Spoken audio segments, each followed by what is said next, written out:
Warning, this content is for entertainment and educational purposes only. The only time in the last decade there was one time like I had physical rage where I flipped the guy's grocery cart over. But oh my gosh, that's my favorite story ever. I gotta hear this one. I haven't heard this. Oh, it's the best. God, dude, this was like peak going through divorce when I was. This was when Todd had me on Tren and was telling me that it was the anabolic ayahuasca and it was helping me seeing the truth in my relationship. I was at the grocery store angry shopping because my ex-wife pissed me off, and I was like trying to find the sugar-free almond milk. I remember it explicitly, and there was an old guy behind me, and I had my headphones on because I was just trying to zone out. I'm pretty sure I had some death metal on, and he like bumped me with the shopping cart, and I thought it was an accident, so I didn't think anything of it. And then he bumped me again, and then I looked back, and I was like, he was behind me, and he's like, "Can you hurry up, please?" And I'm like, "Motherfucker." That would be tough. And I turned back around. I said, "I'll be out of your way in just 1 second. I'm looking for the type of milk I'm looking for. Just hang on." And I turned back around, and he did it again. Oh, and I just had this fit of rage come over me, and I turned around, and I just flipped his entire shopping cart over right in the middle of the grocery store. I didn't touch him. Yeah, that'd be the move. Yeah, I mean that's the move. Take it off of its wheels, so he can't push it anymore. Dump it out. I just flipped the entire thing. There you go. Have a good day.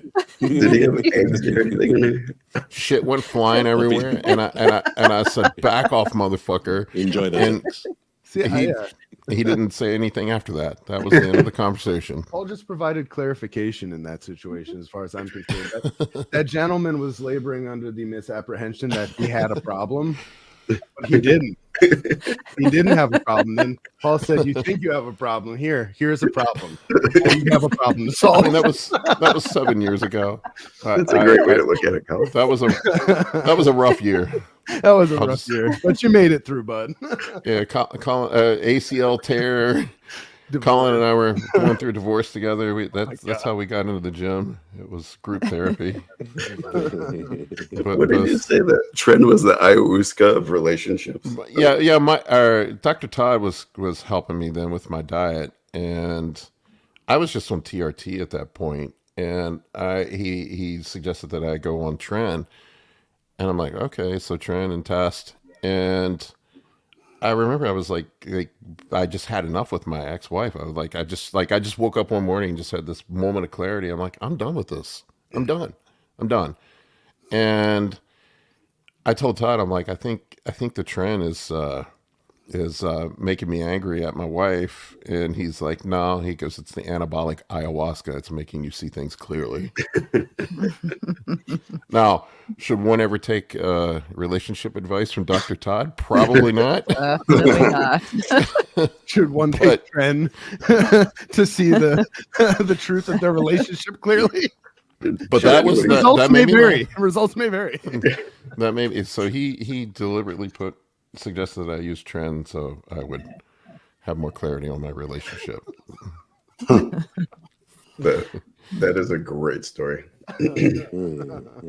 Yeah, that was Paul making the 90-year-old man pick up his groceries. He was like, were there eggs in there? That would have been fantastic. No eggs, thankfully. Everything was he was able to put back in his cart. But once again, lessons were learned that day. I guarantee you, guy never bumped anybody with his shopping cart again. Right. What is the motto of Gracie Jiu-Jitsu? You went for SM with that story, Paul. He said it's cool because you didn't touch him. He said, that's okay. Yeah, I don't want. That's what you do. You don't touch them. You touch the and with a happy ending. Yeah. You should have grabbed the camera and should have threw the camera across the gym. And be like, I said stop filming me. I made you stop filming me.